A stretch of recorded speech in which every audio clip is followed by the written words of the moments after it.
اعوذ باللہ من الشیطان الرجیم بسم اللہ الرحمن الرحیم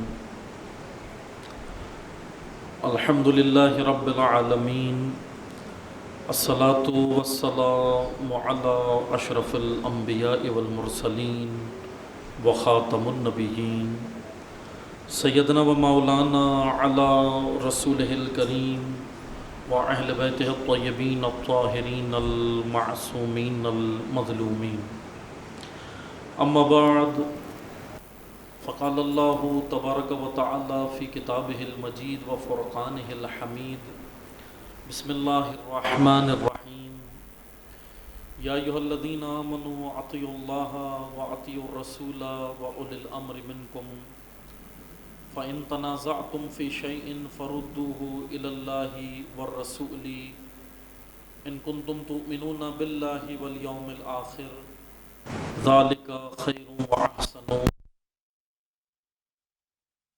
عظیم تمام حاضرین اپنی حفظ و سلامتی کے لیے، مملکت پاکستان کے استحکام کے لیے، مقامات مقدسہ کی حفاظت کے لیے، علماء حق کی حفاظت کے لیے، حاضرین کی شرعی حاجات کی بجاوری کے لیے، بیماروں کی شفا کے لیے، بے گناہ اسیروں کی رہائی کے لیے، تمام حاضرین کی شرعی حاجات کی بجاوری کے لیے، ظالمین کی نابودی کے لیے، مظلومین کی کامیابی کے لیے اور امام عصر کے ظہور میں تعجیل کے لیے ایک بار بلندتر محمدی صلوات پڑھیے۔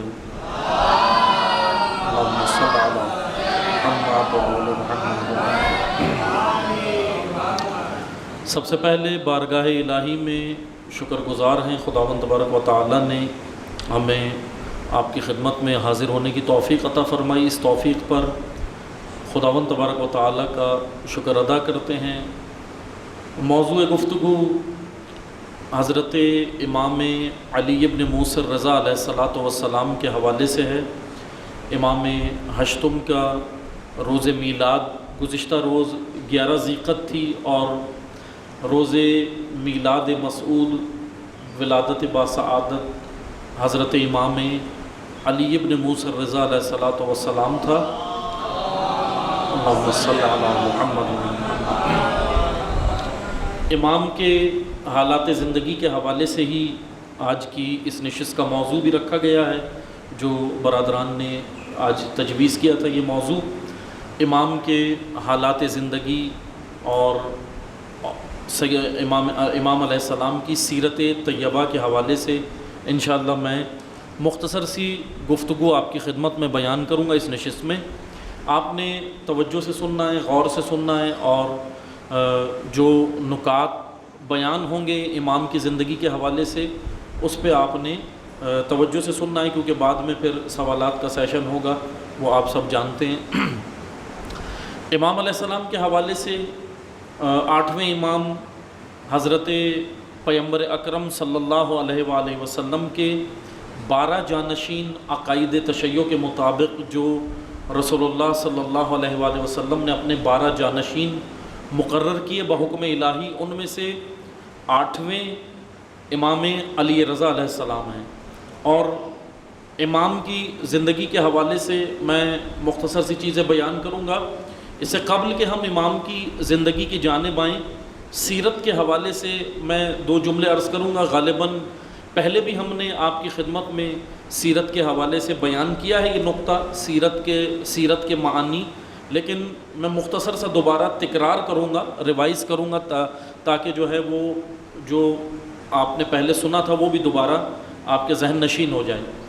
سیرت دراصل سیرت، لفظ سیرت کہتے ہیں، عربی زبان کا لفظ ہے، اردو کا لفظ نہیں ہے، عربی کا لفظ ہے۔ سیرت کہتے ہیں انداز کو، روش کو، طریقہ کار کو، انداز، طریقہ کار، اس کو سیرت کہتے ہیں۔ جیسے لفظ سیر، سین یا را، سیر، سیر عربی زبان میں چلنے کو کہتے ہیں، چلنا، واک کرنا، جیسے ہم چلتے ہیں، واک کرتے ہیں، اس کو عربی میں سیر کہتے ہیں، چلنا۔ اور اسی سے لفظ سیرت ہے، سیرت انداز کو کہتے ہیں، سیر چلنے کو کہتے ہیں اور سیرت چلنے کے انداز کو کہتے ہیں۔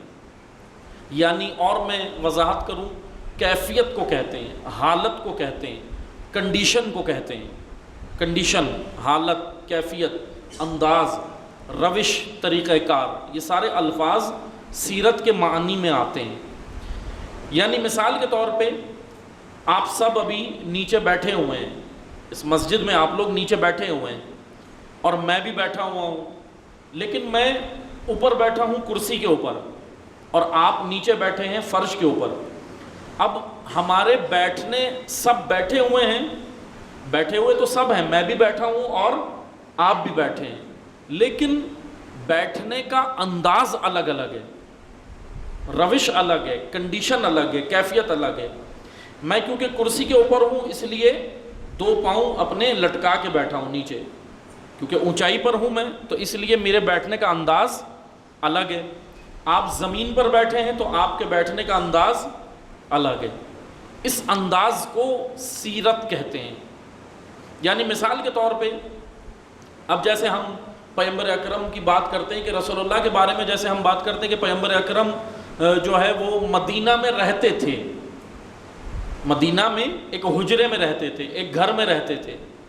تاریخ کی کتابوں میں جب ہم پڑھتے ہیں تو پیغمبر اکرم کے بارے میں ہمیں کیا ملتا ہے کہ رسول اللہ فلاں گلی میں، فلاں محلے میں، مدینہ میں رہتے تھے۔ یہ سیرت نہیں ہے۔ کوئی اگر ہم کسی تاریخ کی کتاب کو پڑھیں اس میں یہ لکھا ہو کہ پیغمبر اکرم فلاں شہر میں رہتے تھے، یہ سیرت نہیں ہے، یہ تاریخ ہے، یہ خبر ہے۔ یا آپ کو میں بتاؤں کہ امام رضا علیہ السلام مدینہ میں رہتے تھے، امام رضا علیہ السلام ایران کے صوبے خراسان میں، ایران کے شہر خراسان میں رہتے تھے۔ اگر میں آپ کو یہ بتاؤں تو یہ سیرت نہیں ہے، یہ تاریخ ہے۔ تاریخ اور چیز ہوتی ہے، سیرت اور چیز ہوتی ہے، ان دونوں میں فرق ہے۔ تاریخ خبر کو کہتے ہیں، کوئی خبر دینا، کوئی نیوز دینا، کوئی خبر ہم تک پہنچنا، یہ تاریخ کہلاتی ہے، یہ ہسٹری کہلاتی ہے، تاریخ خبر کہلاتی ہے۔ لیکن سیرت خبر نہیں ہوتی، سیرت تاریخ نہیں ہوتی، سیرت ہسٹری نہیں ہوتی، سیرت طریقہ کار ہوتا ہے۔ امام رضا علیہ السلام مدینہ میں رہتے تھے، یہ تاریخ ہے، لیکن امام رضا علیہ السلام کے رہنے کا انداز کیا تھا، وہ انداز سیرت ہے۔ سمجھ آیا؟ پھر میں آگے بڑھتا ہوں۔ انداز، طریقہ کار، روش، اس کو سیرت کہتے ہیں۔ امام رضا علیہ السلام نماز پڑھتے تھے، نماز پڑھتے تھے۔ امام رضا علیہ السلام لوگوں کی مدد کرتے تھے، امام رضا علیہ السلام نیک کام کرتے تھے، اللہ کے دین کی تبلیغ کرتے تھے، لوگوں تک پہنچاتے تھے۔ یہ سب تاریخ ہے، خبر ہے۔ لیکن امام رضا علیہ السلام لوگوں تک دین کیسے پہنچاتے تھے، کیسے، وہ طریقہ کار سیرت ہے، وہ انداز سیرت ہے۔ پہنچانا تاریخ ہے، پہنچانے کا انداز یہ سیرت ہے۔ عزیزان محترم، اب ہم نے، ہمارے لیے جو حکم ہے ائمہ کی زندگی سے، ہمارے لیے یہ حکم ہے کہ ان کا انداز اپناؤ۔ ہمیں یہ نہیں کہا جا رہا کہ آپ معصوم بن جاؤ، ہم میں سے کوئی بھی معصوم نہیں بن سکتا۔ بن سکتا ہے کوئی معصوم؟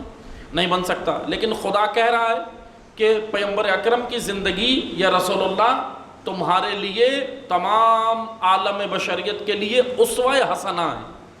اسوہ حسنہ نمونہ عمل، رول ماڈل، رول ماڈل ہے۔ رول ماڈل یعنی جس کو دیکھ کے میں نے اپنے آپ کو بنانا ہے، اس کو رول ماڈل کہتے ہیں۔ بس توجہ سے سنیں، ہمیں یہ نہیں کہا جا رہا کہ ہم معصومین، ہم معصوم بن جائیں، ہم معصوم نہیں بن سکتے، لیکن ہمیں یہ کہا جا رہا ہے کہ معصوم کی طرح کی زندگی اپناؤ۔ جو قوانین، جو اصول، جو رولز آف ریگولیشنز، جو قاعدے قانون معصومین کی زندگی میں تھے، ہم وہ اپنائیں، اس کو سیرت کہتے ہیں۔ یہ سیرت ہے۔ آج ہم نے امام رضا علیہ السلام کی سیرت اپنانی ہے، اسی پہ ہم گفتگو کریں گے۔ امام رضا علیہ السلام نے کیسے اللہ کے دین کی تبلیغ کی، کن حالات میں کی، کیسے کیسے مسائل تھے، اندرونی مسائل، بیرونی مسائل، تشیع کے اندر کے مسائل، تشیع کے باہر کے مسائل، امت اسلامیہ کے اندرونی مسائل، امت اسلامیہ کے بیرونی مسائل، انٹرنل ایشوز، ایکسٹرنل ایشوز، بیرونی اندرونی یہ سارے مسائل، پھر اس کے بعد حکومت وقت، خلفائے بنو عباس کی یلغار، دشمنان اہل بیت کی یلغار، اہل بیت کو شکنجوں میں رکھنا، آئمہ پہ ظلم کرنا، ان کو صعوبتوں میں ڈالنا، ان کو قید کرنا، ان کو نظر بند کرنا، ان سارے مسائل کے باوجود امام رضا نے اللہ کا دین کیسے پہنچایا، اس طریقے کو اپنانا سیرت رضوی ہے۔ یہ سیرت ہم نے آج اپنانی ہے۔ اپنا گھر، اپنا وجود، اپنی اولاد، اپنے گلی محلے، اپنا ملک، اپنا قریہ، اپنے تمام امورہائے زندگی کو امام رضا کے قانون کے مطابق ڈالنا عملی طور پہ، کیونکہ سیرت کوئی ورد نہیں ہے کہ ہم اگر سیرت کی میں آپ کو ایک تسبیح دوں اور کہوں کہ آپ سیرت کی تسبیح 100 بار پڑھیں تو آپ کا عمل ہو جائے گا ایسے کہ میں کہوں کہ آپ ایک تسبیح لیں اور 100 بار کہیں کہ سیرت سیرت سیرت سیرت اور ہم سیرت امام رضا پہ چل پڑے؟ نہیں، کیونکہ سیرت عملی چیز ہے، عملاً یعنی فعل ہے، کام ہے، فعل کام کو کہتے ہیں، فا عین لام فعل کام کو کہتے ہیں، اس لیے سیرت عملی طور پہ کرنی ہے۔ مثال کے طور پہ نماز، آپ یہاں پہ ابھی آپ نے نماز پڑھی ہے سب نے، نماز کے لیے اگر آپ وضو کریں اور مسجد میں ایسے ہی ٹہلتے رہیں باہر صحن میں اور زبان سے بس کہتے رہیں الصلاۃ الصلاۃ الصلاۃ، تو نماز ہو جائے گی؟ نہیں ہوگی۔ کیوں؟ کیونکہ نماز کے لیے آپ کو عملی طور پر اپنے وجود کو مصلی کے اوپر حاضر کرنا ہوگا، کھڑے ہونا ہے، تکبیرۃ الاحرام کہنا ہے، قیام کرنا ہے، رکوع کرنا ہے، سجود کرنا ہے، تشہد پڑھنا ہے۔ یہ سارے جب افعال نماز انجام دیں گے تو اس کا مطلب کہ ہم نے اب نماز پڑھی ہے، نماز اب ہم نے انجام دی ہے، ورنہ زبان سے نماز کہنے سے نماز نہیں ہو جاتی۔ اسی طرح سیرت زبان سے کہہ دینے سے، کیا سیرت امام رضا سیرت امام رضا صرف زبان سے کہہ دینے سے ہم امام رضا کی سیرت پر عمل نہیں کر سکتے جب تک ہم اس کو عملی طور پر اپنی زندگی میں نہ اپنائیں۔ بس توجہ سے سنیں، وہ قانون، وہ روش، وہ طریقہ کار، وہ امور ہائے زندگی جو امام رضا کے زندگی میں تھے، ان کو لے کر اپنی زندگی ان کے مطابق بنانا، یہ سیرت ہے۔ اب آئیں، میں آپ کو مختصر سا بتاؤں گا تاریخ، ہسٹری، کہ امام رضا کا دور کیسا تھا، امام رضا نے کیا کیا، امام رضا کے اوپر کیا کیا یلغار تھیں، اور کس حکمت اور کس بصیرت سے امام رضا نے اللہ کے دین کو بھی پہنچایا، تشیع کے عقائد کو بھی بچایا، اور نظریہ مہدویت کا دفاع بھی کیا۔ کیا کیا کام کیے؟ توجہ سے سنیں۔ اللہ کے دین کی تبلیغ، توحید، نبوت، امامت، یہ عقائد، ان کو امت اسلامیہ کے جو عقائد تھے ان کا دفاع کس سے؟ کفار سے، ملحدین سے، مشرکین سے، اور زرتشتی، بڑے بڑے مذاہب جو تھے۔ زرتشت ایران کے اندر سب سے بڑا مذہب جو تھا وہ زرتشتی تھا۔ زرتشتی جن کو آج کی زبان میں جب میں ٹرانسلیٹ کروں تو پارسی کہا جاتا ہے۔ پارسیوں کا نام سنا ہے آپ نے؟ مذہب ایک پارسی، بہرحال پاکستان میں تو بہت کم ہے، ہندوستان میں کافی پائے جاتے ہیں پارسی، اور ہندوستان میں بڑے بڑے بزنس مین بھی پارسی ہیں آج، جو اکثر وہاں کی جب اکنامکس کی بات کی جاتی ہے انڈیا کی، تو پارسیوں نے کافی وہاں پہ بزنس اپنا جمایا ہوا ہے۔ بہرحال پارسیوں کو تاریخ کی زبان میں زرتشتی کہا جاتا ہے۔ زرتشت مذہب، یہ ایران کے اندر یہ بڑا قدیم مذہب ہے، یہ مذہب، یہ مسلک بڑا قدیم ہے، پیغمبر اکرم کے آنے سے پہلے یہ موجود تھا مذہب ایران کی زمین پر، یہ زرتشتی تھے۔ اب جب امام رضا ایران کی زمین پر آئے ہیں، مامون نے امام رضا کو وہاں بلایا ہے، گرفتار کروا کے بلایا، یہ بھی یاد رکھیں۔ امام رضا مدینہ میں تھے، مدینہ میں مامون کون تھا؟ اس وقت کا بادشاہ وقت تھا۔ مامون امام رضا کے دور میں مامون رشید اس وقت کا بادشاہ وقت تھا، خلیفہ بنو عباس خاندان تھا۔ میں تھوڑی سی تاریخ کھول کے بیان کرتا ہوں تاکہ بچوں کو پتہ چل جائے۔ بنو عباس اور بنو امیہ دو بڑے خاندان برسر اقتدار رہے ہیں مسلمانوں کے اوپر۔ بنو امیہ کے بارے میں جانتے ہیں لوگ کہ بنو امیہ نے کیا کیا ظلم کیے، کربلا جیسا ظلم بنو امیہ نے کیا، کربلا کے اندر آل رسول پہ ظلم کیا اور دیگر ائمہ کے اوپر کیا۔ بنو عباس جو تھے وہ ظاہری طور پہ اپنے آپ کو اہل بیت کا چاہنے والا کہتے تھے، بنو امیہ نہیں کہ بنو امیہ تو ظاہری طور پہ سامنے ہی دشمن تھے، اس لیے بنو امیہ کو پہچان لیا گیا. بنو امیہ کو سب پہچان لیتے تھے کہ بھئی یہ دشمن اہل بیت ہیں، اور بنو امیہ نے امیر المومنین پہ سب و شتم کیا، امیر المومنین کی شخصیت کشی کی، امیر المومنین کے خلاف، مولا علی کے خلاف پروپیگنڈا کیا. یہ سب بنو امیہ خاندان نے بنو امیہ نے کیا. بنو عباس جو تھا یہ جناب عباس رسول اللہ کے چچا ہیں. حضرت عباس رسول اللہ کے چچا، حضرت ابو الفضل عباس نہیں جو امام حسین کے بھائی ہیں، ابو الفضل عباس وہ نہیں، وہ الگ ہیں. ایک رسول اللہ کے چچا ہیں جناب عباس، ان کا خاندان ہے یہ بنو عباس، ان کی نسل سے ہیں. یعنی ان کے بیٹے ہیں عبداللہ ابن عباس اور عبید اللہ ابن عباس، دو بیٹے تھے. عبداللہ ابن عباس کی پھر اولادیں ہوئیں، پھر ان کی اولادیں جب نیچے چھٹے امام کے دور تک آئیں تو ان میں جو ہے وہ ابراہیم امام، ابو صفا، منصور دوانقی، یہ سارے پھر اس شجرے سے تعلق رکھتے ہیں. یہ سارے نام میں اس لیے بتا رہا ہوں، آپ توجہ سنیے گا، نام بھی یاد ہونے چاہیے، نام بھی سنتے جائیں. اور بنو عباس چھٹے امام کے دور میں برسر اقتدار آئے، یعنی حکومت سنبھالی. بنو عباس نے جب حکومت سنبھالی تو ان کے لیے یہ بھی یاد رکھیں، میں آپ کو تھوڑا سا دور بتاؤں گا تاکہ پھر ہم امام رضا کے دور میں آئیں. تھوڑا سا پیچھے چلیں چھٹے امام کے دور میں، تاکہ ہمیں بنو عباس کا برسر اقتدار آنا سمجھ آئے کہ کیسے بنو عباس برسر اقتدار آئے. بنو عباس اس طرح اقتدار میں آئے کہ انہوں نے نام اہل بیت کا لیا تھا.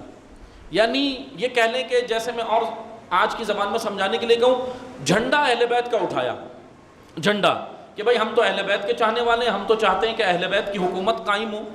بنو عباس نے یہ کام جو کروایا تھا، بنو عباس کو تو لوگ پہچان لیتے اگر وہ ظاہری طور پہ آتے، لیکن دو بڑی شخصیات جو ظاہری طور پہ شیعہ تھیں، ظاہری طور پہ یہ کہہ لیں کہ نام نہاد، یا یہ کہتے ہیں جیسے ہم کہتے ہیں نا آج ایجنٹ بولتے ہیں کہ یہ فلاں کا ایجنٹ ہے، تو ظاہری طور پہ وہ دو بڑی شخصیات یہ کہہ سکتے ہیں کہ ہم ظاہری طور پہ وہ شیعہ تھے، لیکن حقیقی طور پہ وہ شیعہ نہیں تھے، کیونکہ ان کے پاس جھنڈا انہوں نے اہل بیت کا اٹھایا کہ ہم اہل بیت کی حکومت کے لیے قیام کریں گے، اہل بیت کو ان کا حق دلائیں گے، امام صادق علیہ السلام کو ان کا حق دلائیں گے، امام کاظم کو حق دلائیں گے. انہوں نے نعرہ یہ لگایا تھا، لیکن اصل میں ان کے اندر جو ایجنڈا تھا ان کے پاس وہ بنو عباس کا تھا. دو بڑی شخصیات ہیں، نام بھی سنتے جائیں. ایک ایران کی زمین پہ ہے یہ شخصیت جس نے بنو عباس کی حکومت کے لیے پورے گراؤنڈ بنایا ہے، پوری زمینہ سازی کی گراؤنڈ بنایا. ایک ایران کی زمین پہ تھی خراسان. خراسان جو آج آپ کو صوبہ نظر آتا ہے نا ایران میں، خراسان یہ آج تو جغرافیائی حساب سے، زمینی حساب سے وہ ذرا کم ہو گیا ہے، لیکن اس وقت امام رضا کے دور میں یا پیچھے ہم تاریخ میں جائیں تو خراسان اور وسیع تھا، یعنی صرف ایک صوبہ نہیں تھا بلکہ بعض مورخین نے تو یہ بھی لکھا کہ پورے ایران کو خراسان کہا جاتا تھا. پورے ایران کی زمین کو بعض مورخین کے مطابق، بعض تاریخ لکھنے والوں کے مطابق پورے ایران کو ہی خراسان کہا جاتا تھا. بس توجہ سے سنیں، خراسان کی زمین پر ایک شخصیت تھی جس نے بنو عباس کو اقتدار میں لانے کے لیے پورا گراؤنڈ بنایا تھا، پورا زمینہ سازی کی تھی. اور دوسری شخصیت بغداد عراق کی زمین پہ تھی. توجہ سے سنیں دونوں نام. ایک جو خراسان کی زمین پہ تھی بڑی شخصیت، وہ مشہور ہے، آپ نے سنی ہے، ابو مسلم خراسانی. ابو مسلم خراسانی یہ خراسان کی زمین پہ تھا. اس نے جھنڈا اہل بیت کا اٹھایا تھا کہ بھائی ہم تو اہل بیت کے حق کے لیے قیام کر رہے ہیں، اہل بیت کو ہم امام صادق کو ان کا حق دلائیں گے. اس نے جھنڈا یہ اٹھایا تھا، لیکن اصل یہ کام کر رہا تھا بنو عباس کے لیے. اصل میں اعلی کار بنو عباس کا تھا، ابو مسلم خراسانی ایک نام یہ ہے. دوسرا جو بغداد کی زمین پہ تھا، عراق کی زمین پر، جس نے نام اہل بیت کا لیا تھا، اجلاس منعقد کیے باقاعدہ بنو عباس کو اقتدار میں لانے کے لیے، پوری زمینہ سازی کی، اس شخصیت کا نام ہے، یہ مشہور نہیں ہے کیونکہ زیادہ تر ممبروں سے اس کو بیان نہیں کیا جاتا، ابو سلمہ خلال. ابو مسلم خراسانی ایران کی زمین پر، ابو سلمہ خلال عراق کی زمین پر. ابو سلمہ خلال نے، آپ اس سے اندازہ کریں، ابو سلمہ خلال نے ایک اجلاس رکھا ابوا کے مقام پر. ابوا، یہ جگہوں کے نام سنتے جائیں تاکہ آپ سے پھر سوالات ہوں گے یاد رکھنے. ابوا مکہ میں، مکہ مکہ پتہ ہے نا کہاں ہے؟ مکہ کہاں ہے؟ مکہ کہاں ہے؟ مکہ شہر سعودی عرب میں.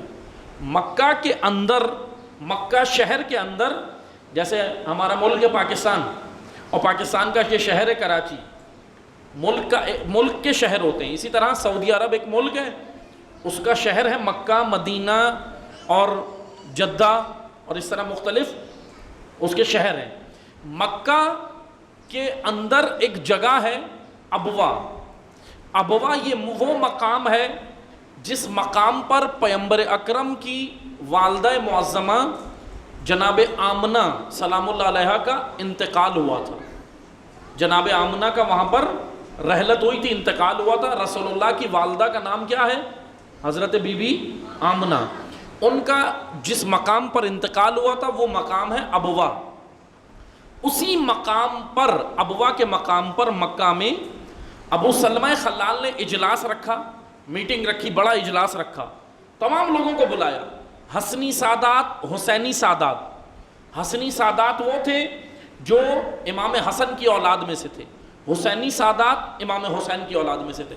تمام شخصیات کو اس نے وہاں پہ بلایا، اور امام صادق کو بھی دعوت دی، چھٹے امام کو بھی دعوت دی.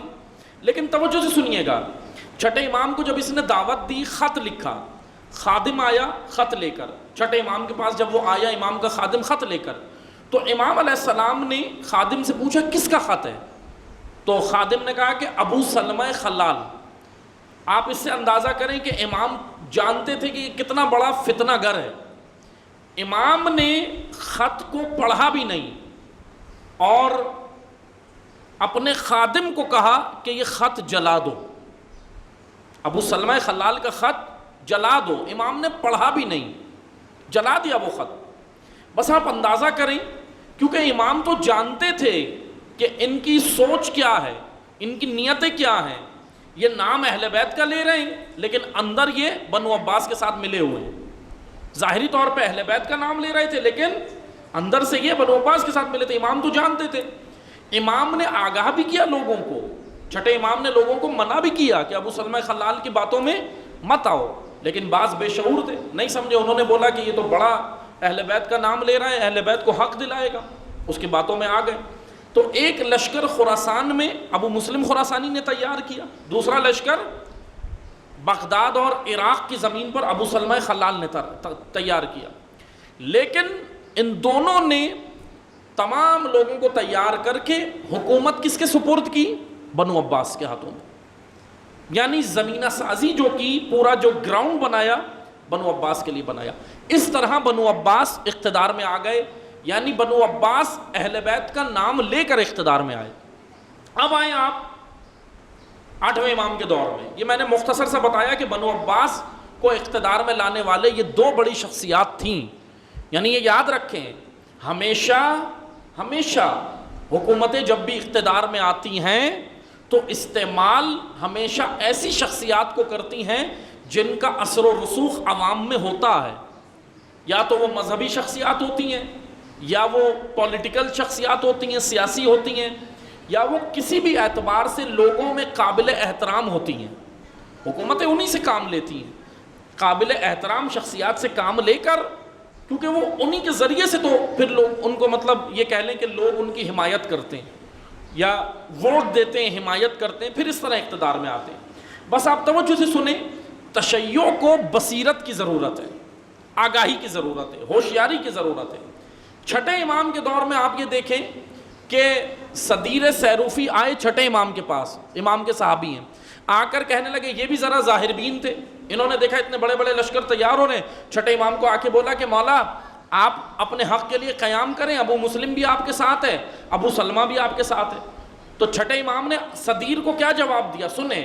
چھٹے امام نے صدیر کو کہا کہ اے صدیر، میرے پاس حقیقی شیعہ 17 بھی نہیں ہیں، 17 صرف 17.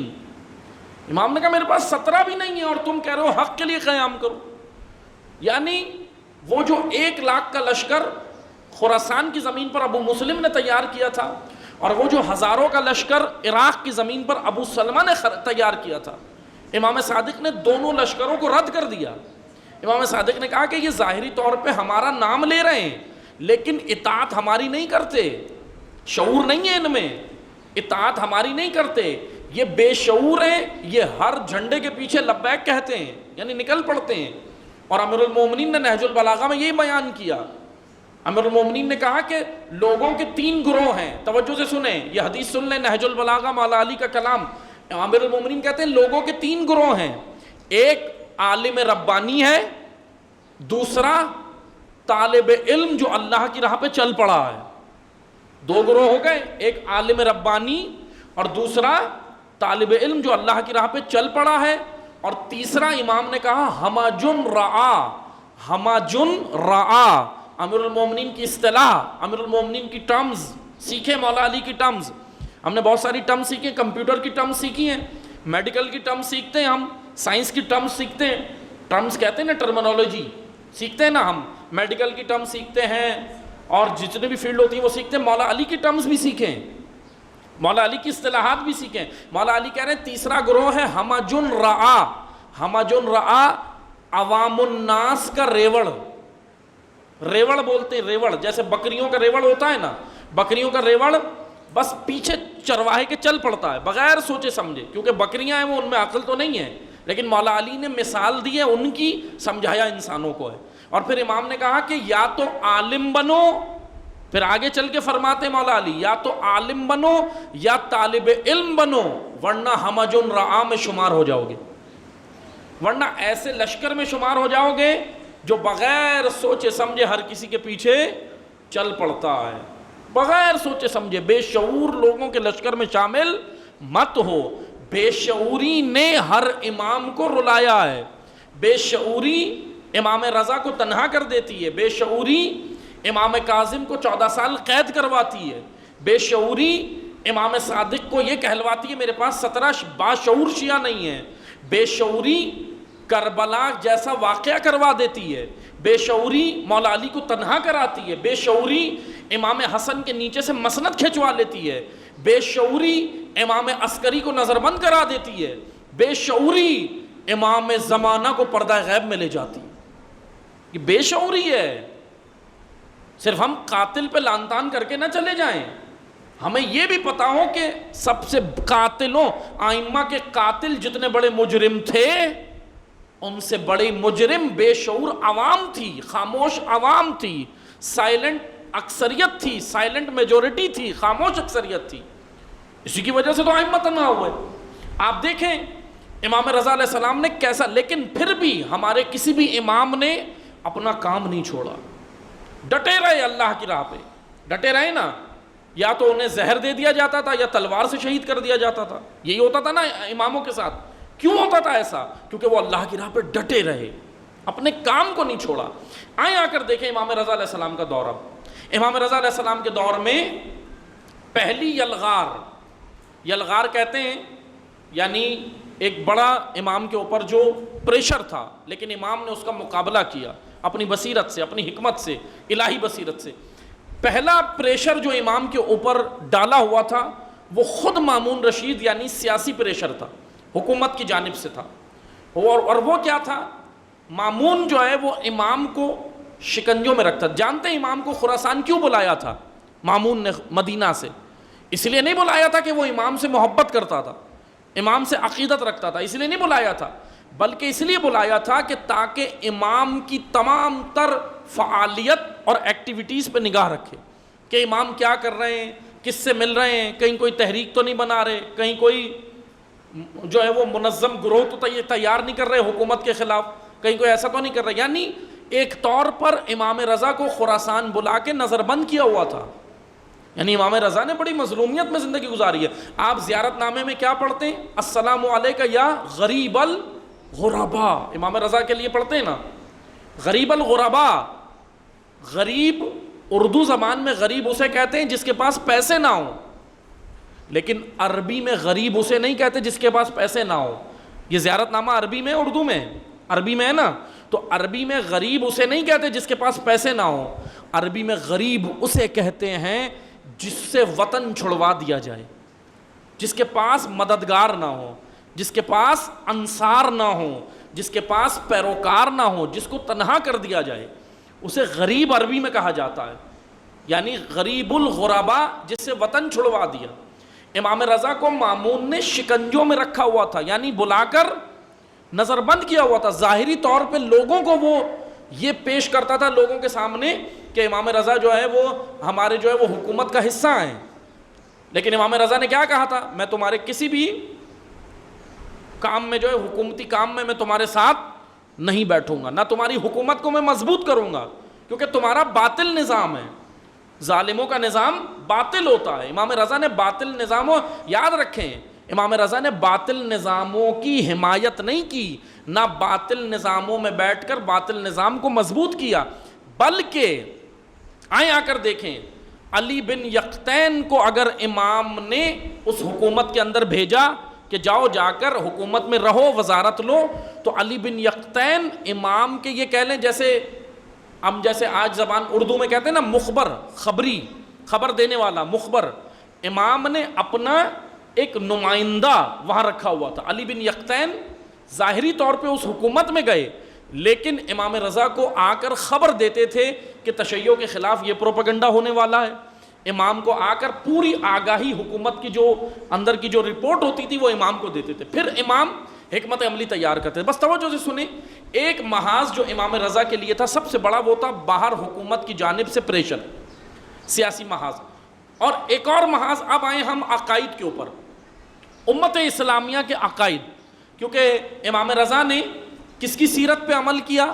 اپنے جد پیغمبر اکرم کی سیرت پہ، یعنی دین، توحید، عدل، نبوت، یہ سارے جو عقائد تھے، توحید، عدل، نبوت، قیامت، یہ جو تھے عقائد امت اسلامیہ ہیں، توحید، نبوت اور قیامت۔ پھر عدل و امامت عقائد تشیع میں آ جاتے ہیں، لیکن توحید، نبوت اور قیامت، یہ تین عقائد میں ہم امت کے ساتھ مشترک ہیں، تمام امت کے ساتھ۔ پہلے امام نے ان تینوں عقائد اسلامیہ کا دفاع کیا۔ اب آئیں میں آپ کو ایک اور شخصیت بتاتا ہوں، توجہ سے سنیے گا، غور سے سنیے گا۔ میں نے شروع میں کیا بیان کیا تھا؟ زرتشتی مذہب۔ زرتشتی مذہب ایران میں تھا۔ زرتشتی مذہب کا ایک پیروکار تھا، بہت بڑا فالوور تھا، اس کا نام ہے فضل ذو الریاستین۔ فضل ذو الریاستین، نام اس کا فضل ہے۔ ذو الریاستین اس کو اس لیے کہا جاتا ہے کہ مامون کی حکومت میں اس کے پاس دو بڑے منصب اور عہدے تھے، دو بڑے عہدے تھے۔ مامون کی حکومت تھی، مامون صدر تھا، بادشاہ تھا، اور فضل جو تھا یہ مامون کی حکومت میں اس مملکت کا وزیر اعظم تھا۔ ایک عہدہ اس کے پاس تھا پرائم منسٹر کا، وزیر اعظم کا، اور دوسرا عہدہ تھا یہ فوج کا سربراہ بھی تھا مامون کی۔ فضل ذو الریاستین کا معنی یہ ہے، ذو الریاستین دو عہدوں کو کہا جاتا ہے، جس کے پاس دو عہدے ہوں، ایک یہ پرائم منسٹر بھی تھا، وزیر اعظم بھی تھا، اور دوسرا چیف آف آرمی اسٹاف بھی تھا، یعنی مامون کی فوج کا سربراہ بھی تھا، یعنی دونوں عہدے فضل کے پاس تھے۔ جیسے آپ جانتے ہیں نا، جیسے پرویز مشرف کا دور گزرا تھا تو دونوں عہدے تھے، ملک کا صدر بھی تھا اور وردی بھی تھی، یعنی آرمی کا بھی سربراہ تھا اور صدر بھی تھا۔ اسی طرح فضل تھا کہ ذو الریاستین اس کو کہا جاتا ہے۔ فضل دراصل زرتشتی مذہب کا تھا، لیکن یہ مسلمان ہو گیا تھا۔ لیکن ایک اور چیز یاد رکھیں، یہ ظاہری طور پہ مسلمان ہوا تھا، لیکن یہ اس کا ایک ہدف تھا، اس کا خطرناک ایک عزم تھا۔ وہ عزم جانتے ہیں کیا تھا؟ یہ فضل اس لیے مسلمان ہوا تھا، یہ کہتا تھا کہ جتنے بھی ایرانی ہیں، اس وقت امام رضا کے دور میں فضل یہ کہتا تھا کہ جتنے بھی ایرانی ہیں یہ سب زرتشتی تھے، ان کو مسلمان کر دیا گیا، اور اسلام کی تبلیغ ہوئی تھی، اس وجہ سے ایران میں پھر مسلمان ہو گئے۔ تو فضل یہ کہتا تھا، فضل اپنے ساتھ اپنا مقصد، اپنا ایم یہ لے کر آیا تھا کہ ظاہری طور پہ اس نے کلمہ پڑھا، مسلمان ہو گیا، لیکن دل سے مسلمان نہیں ہوا تھا۔ اس کا ہدف یہ تھا کہ میں سارے ایرانیوں کو واپس زرتشتی بناؤں گا، یعنی یہ بڑا خطرناک منصوبہ لے کر یہ حکومت کے عہدے پر فائز ہو گیا تھا، یعنی ساری پاورز اس کے پاس تھیں، وزیر اعظم بھی تھا، چیف آف آرمی اسٹاف بھی تھا. تو کتنی بڑی پاور ہوتی ہے ایک مملکت کے دو بڑے عہدے اس کے پاس تھے، تو کتنی بڑی پاور ہوگی. اب امام رضا کا مقابلہ، اصل جو مقابلہ تھا وہ فضل سے تھا. آپ دیکھیں میں امام رضا کی حکمت اور بصیرت بتا رہا ہوں کہ امام رضا نے بغیر ہتھیار کے کتنا بڑا جہاد کیا ہے. علمی جہاد، نظریاتی جہاد، تربیتی جہاد. یہ جہاد تلوار سے بڑا جہاد ہوتا ہے، عقائد کے دفاع کا جہاد. اگر امام رضا فضل سے ان عقائد کے دفاع کا جہاد نہ کرتے نا تو آج ایران میں آپ کو ایک بھی شیعہ نظر نہیں آتا. ایران آج آپ دیکھیں الحمدللہ ایران وہ مملکت بن گئی ہے جو تشیع کا رہبر اور تشیع کا امام بن گیا ہے.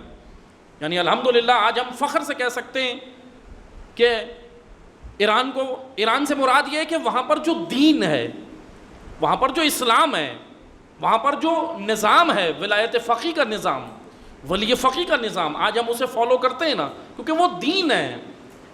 اب توجہ سے سنیں، امام رضا کا مقابلہ کس سے تھا سب سے بڑا؟ فضل سے. فضل ذو الریاستین. میں آپ کو مثال دوں اور سادہ زبان میں سمجھاؤں. فضل جانتے کیا ایم رکھتا تھا؟ وہ یہ رکھتا تھا کہ تمام ان لوگوں کو، مسلمانوں کو زرتشتی بناؤں گا. آج ابھی یہ آپ نے حالیہ خبر سنی ہے نا کہ ہندوستان میں کیا ہو رہا ہے. ہندوستان میں جو واقعات ہو رہے ہیں، ابھی آپ نے دیکھا کہ بی جے پی کی رہنما ہے نوپور شرما، اس ملعونہ عورت نے پیغمبر اکرم کی شان میں گستاخی کی. ابھی سب کو آپ کو خبر مل گئی ہے، سوشل میڈیا آپ دیکھتے ہیں. بی جے پی وہ جماعت ہے ہندوستان کے اندر، آپ دیکھ رہے ہیں کہ وہاں کیا ہو رہا ہے. یہ وہ جماعت ہے جو ہندوؤں کے ساتھ بھی مخلص نہیں ہے، یہ بھی یاد رکھیں. اور ایک اور چیز یاد رکھیں، ہندوستان میں سارے ہندو شدت پسند نہیں ہیں، سب ہندو نہیں ہیں شدت پسند. یہ صرف ایک جماعت، ایک پارٹی ہے بی جے پی، بھارتی جنتا پارٹی، جس کا سربراہ یہی نریندر مودی ہے جو وزیر اعظم ہے وہاں کا، جو اقتدار میں یہ پارٹی ہے. ابھی حکومت اسی پارٹی کی ہے ہندوستان میں. یہ پارٹی پروپیگنڈا کر کے ہندوؤں کو اکساتی ہے مسلمانوں کے خلاف. آج وہاں صورتحال یہ ہو گئی کہ بھارت خانہ جنگی کی جانب جا رہا ہے. اتنی خطرناک صورتحال ہے. ابھی میڈیا پہ پابندی لگی ہوئی ہے، نیوز نہیں دکھا رہے. حتیٰ کہ یوٹیوب چینل جو انڈیا کے نیوز یوٹیوب چینل تھے، میڈیا والے نہیں، جو بعض یوٹیوبرز تھے، یوٹیوب چینل جو حقائق اندر کے دکھا رہے تھے، ان پہ بھی بینڈ کر دیا انڈین گورنمنٹ نے. ہندوستانی حکومت نے ان پہ بینڈ کر دیا اور وہ بند ہیں.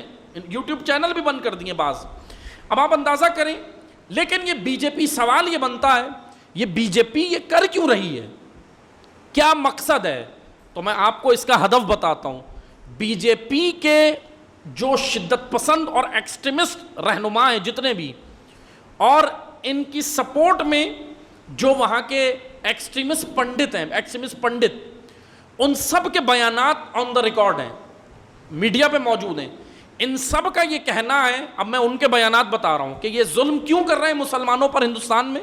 ان کا ہدف یہ ہے، وہ یہ کہتے ہیں کہ بر صغیر کی زمین، ہندوستان پاکستان دونوں بر صغیر کہلاتے ہیں، بر صغیر کی زمین پر جتنے بھی مسلمان ہیں، یعنی میں، آپ، پاکستانی مسلمان اور ہندوستانی مسلمان جتنے بھی ہیں، یہ بی جے پی کے ایکسٹریمسٹ شدت پسند لوگوں کا یہ کہنا ہے کہ یہ جتنے بھی مسلمان ہیں یہ پہلے ہندو تھے.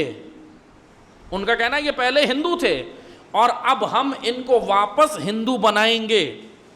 اگر پیار سے نہیں بنیں گے تو مار سے بنائیں گے، ڈنڈے سے بنائیں گے، تلوار سے بنائیں گے. اور اگر انہوں نے اپنا مذہب تبدیل نہیں کیا، ہندو نہیں ہوئے، تو ان کو کاٹ دیا جائے، مار دیا جائے. یہ نظریہ بی جے پی کا ہے، جس کے تحت بی جے پی وہاں پر ہندوستان میں مسلمانوں پر ظلم کر رہی ہے.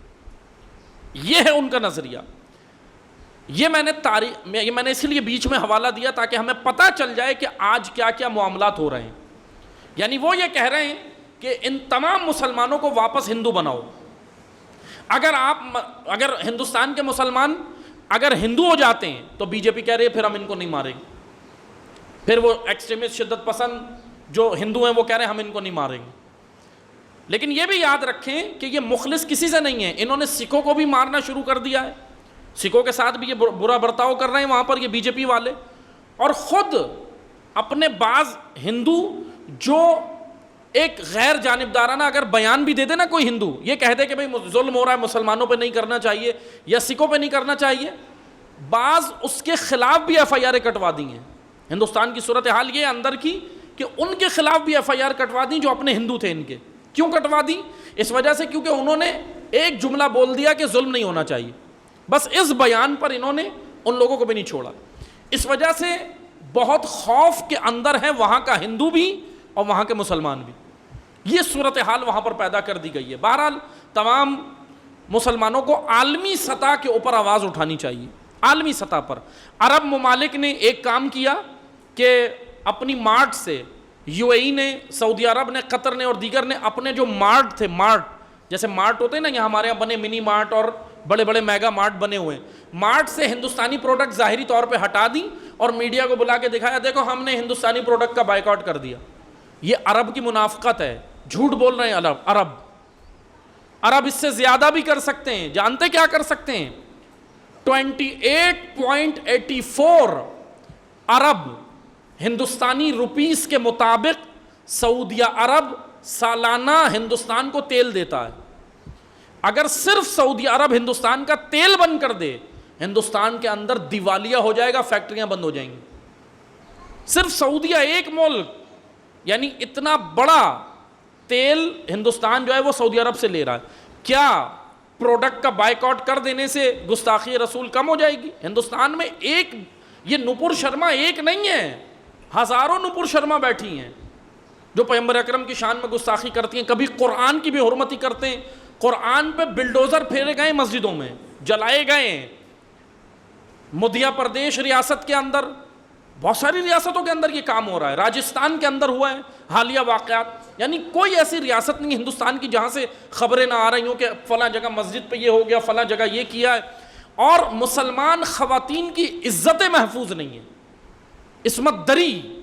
بس اندازہ کریں، میں اب واپس جاؤں گا اپنے موضوع پہ، توجہ سے سنیں کہ میں نے میسج دینا تھا کہ وہاں کے ایکسٹریمسٹ جو بی جے پی والے وہ کہتے ہیں ان کو واپس ہندو بناؤ۔ فضل ذو الریاستین یہی کہہ رہا تھا امام رضا کے دور میں، فضل یہی کہہ رہا تھا کہ ان کو واپس میں زرتشتی بناؤں گا۔ اب آئیں، امام رضا نے، فضل کیا کرتا تھا؟ بڑے بڑے دہریے سمجھتے ہیں جو توحید کے قائل نہیں ہوتے، جو مادہ پرست ہیں، میٹرلسٹ ہیں، جو یہ کہتے ہیں کہ کائنات خود خلق ہوئی ہے، اللہ نے خلق نہیں کی، ایسے میٹرلسٹ، ایسے دہریے، ایسے ملحدین فضل لے کر آتا تھا امام رضا سے مناظرے کے لیے۔ لیکن الحمدللہ امام معصوم، امام رضا ان کو مناظروں میں شکست دیتے تھے، کیونکہ ظاہر سی بات ہے علمی طور پر امام سے بڑا امام کے دور میں کوئی بھی نہیں تھا۔ امام کا ایک محاذ کیا تھا؟ ادھر یہ۔ دوسرا محاذ اب سن لیں، میں اسی پہ گفتگو کو سمیٹ کر تمام کر دوں گا، پھر ہم درس کو یہیں پہ ختم کریں گے۔ پہلا محاذ کیا تھا؟ امت اسلامیہ پر کفار کی یلغار کو امام رضا نے روکا۔ کتنا بڑا کام کیا امام رضا نے؟ تلوار سے بڑا جہاد ہے یہ، تلوار سے بڑا جہاد ہے۔ میں نے کہا نا کہ اگر امام رضا فضل ذو الریاستین کی یلغار، کفار کی یلغار کو، زرتشتیوں کی یلغار کو ایرانیوں کے اوپر نہ روکتے تو آج ایک بھی ایرانی مسلمان نہ ہوتا، شیعہ نہ ہوتا۔ امام رضا نے اتنا بڑا کام کیا کہ پورے ایران کو امامیہ بنا دیا، پورے ایران کو اور ایسا بنایا کہ الحمدللہ آج پوری دنیا میں اگر تشیع کا کمپیریزن کیا جائے تو الحمدللہ پوری دنیا میں اگر سپر پاور کے سامنے کوئی تشیع اگر سر بلند ہے، سر اٹھایا ہوا ہے، اگر عزت کے ساتھ جی رہا ہے تو وہ واقعاً ایرانی تشیع ہے۔ آج عزت کے ساتھ جی رہے ہیں۔ آپ دیکھیں اتنی پابندیوں کے باوجود، ابھی ہم پاکستانی حکومت کہتی ہے نا پابندیاں لگ جائیں گی، ہم کیسے کریں، ہم یورپ کے ساتھ نہیں چلیں گے، یہ ہو جائے گا، ہماری اکنامکس تباہ ہو جائے گی، آئی ایم ایف سے فنڈ نہیں لیا تو یہ ہو جائے گا، کہہ رہے ہیں نا حکومت ہی۔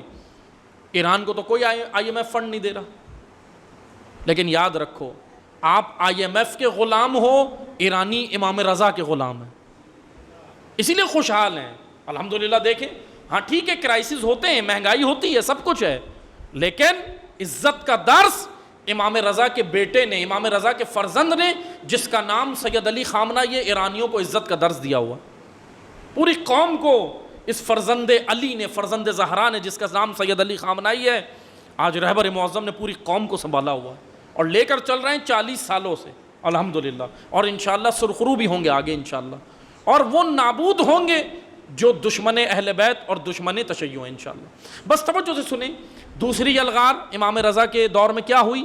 تشیع کے انٹرنل ایشوز، بس مختصر سن لیں، میں زیادہ اس کی ڈیٹیل میں نہیں جاؤں گا۔ تشیع کے عقائد پہ یلغار اندر سے، اور وہ تھا تشیع کے اندر فرقے بنانا۔ اور جانتے ہیں کس نے کی یہ یلغار؟ آپ سن کر بڑے حیران ہوں گے، لیکن تاریخ ہے، امام رضا کے سگے بھائی نے، جس کا نام ہے زید۔ ایک زید شہید تو وہ ہیں جن سے زیدی سادات ہیں، چوتھے امام کے دور میں زید شہید وہ نہیں، وہ الگ ہیں۔